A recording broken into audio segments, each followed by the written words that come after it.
All right, so today we're going to be taking a look at this wall-installed doggy door. They sent this to me at no charge for this review, and in this review, I am not going to do a full installation. The manufacturer has a great video on how to install this, step by step, easy to follow.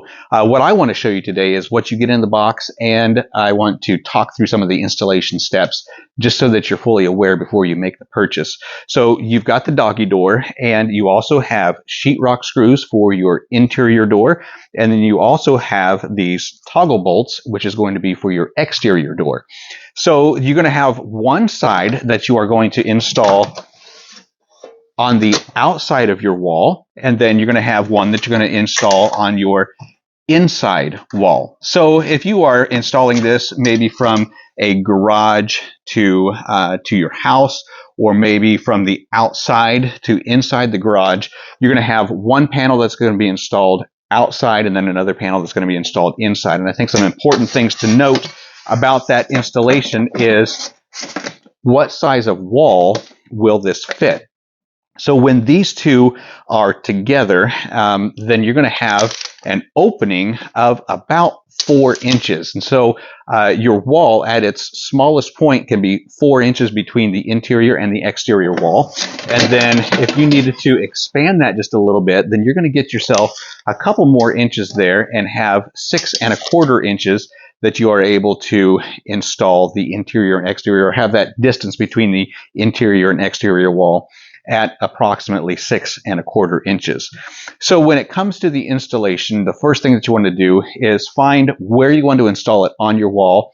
Then you also want to locate the studs and then install this in between 2 studs. Next thing you want to do is make sure that in between those 2 studs there are no electrical or plumbing fixtures that you may accidentally catch with your jigsaw or your drill. Now, the full size of this is going to be, you're going to have a length of 12 inches, a height of 18 inches. Now, that is going to be both your interior and exterior door, and that is the entire frame itself. Now, for the cutout, your cutout is going to be approximately 15 inches tall by 8 3/4 inches wide. That's going to be your cutout, and then you have the overlap of the frame where you're going to be able to secure your 4 either toggle bolts or your 4 sheetrock screws. Now these are 2.5 inch sheetrock screws and 3-inch toggle bolts. Now on your door, you do have a piece of plexiglass that can be removed and go either on the inside or the outside, and the plexiglass is going to be used to close up the door overnight so that you don't have any critters that are coming in or out, or that you might have one of your pets accidentally go out of an evening when you're not paying any attention. So they do have locks on here to keep that locked into place, and then you can raise it up during the day, or whenever they are using it, you can raise that up and keep it locked into the position. And that is interchangeable between the inside and the outside door. Both of these doors are pretty well the same, and so either side can be your interior or your exterior. You can see how that works just the same on both sides. Now, the flaps are magnetized down at the bottom. So your dog is going to use just a little bit of pressure to push that first door open, and then the second door. And then after he or she enters into the house or outside, those are just going to come back into place, and they're magnetized, so they're going to keep that shut. There's also weather stripping on all 4 sides of this, inside and outside, so that we don't have to worry about extra wind or ventilation or cold drafts coming through.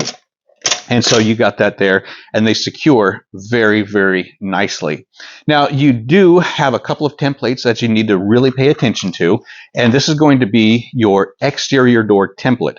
So what you're going to do is measure your dog's shoulder height, and these 3 holes right here you can see in the template are going to line up with these 3 holes that are going to be for your interior door. This piece of cardboard here actually does have 3 holes in it that are going to line up with these 3 holes. So again, this is going to be your exterior template, and then once you cut that exterior hole, then you're going to place this onto the interior, And then you're going to put your 3 holes, and then you're going to take this to the interior also, and then you're going to be able to make your cuts, and you're going to line these holes up so that you can match up your cuts perfectly on the inside door. When this comes in the box, it does come in between these two, and so you want to make sure that you keep that template at all times. As a matter of fact, it says, do not throw away, use during installation. So during your installation, you're obviously going to need a tape measure, you're going to need a screwdriver,